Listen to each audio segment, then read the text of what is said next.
Il est un peu l'ancêtre des panneaux solaires et depuis 40 ans, il contribue à de nombreuses expériences scientifiques. Je veux parler du grand four solaire d'Odeillo dans les Pyrénées-Orientales, c'est à Font-Romeu.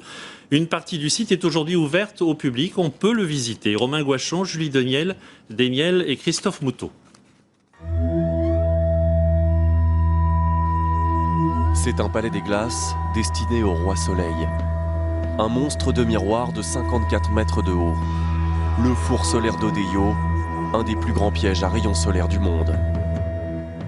Vous avez le soleil qui est là-haut, et ensuite ce soleil va être réfléchi sur ces miroirs qui suivent le soleil dans son mouvement, réfléchir le rayonnement vers la parabole qui elle est fixe, et la parabole concentre vers le foyer.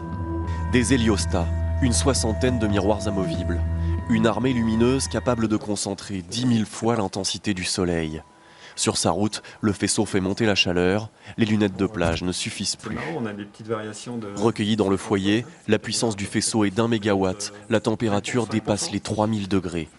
Un outil destiné avant tout à la recherche. Il y a deux grands domaines. Un domaine qui concerne les matériaux à très haute température, donc en fait des matériaux qui ont des applications spatiales.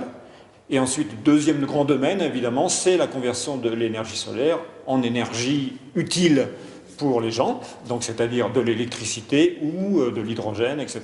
Et si à cet endroit-là, je mets un morceau de bois, on voit qu'il s'enflamme. Démonstration miniature.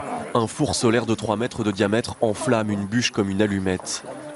En quelques secondes, il perce un morceau d'acier d'1 centimètre d'épaisseur. C'est vraiment impressionnant. C'est surprenant. Pourquoi est-ce qu'on ne se sert pas plus de cette énergie justement qui est naturelle et pourquoi on ne s'en sert pas plus même dans l'industrie justement? Selon certains scientifiques, dans les 40 ans à venir, l'énergie solaire pourrait représenter jusqu'à 15% de l'énergie mondiale, sans pollution et inépuisable.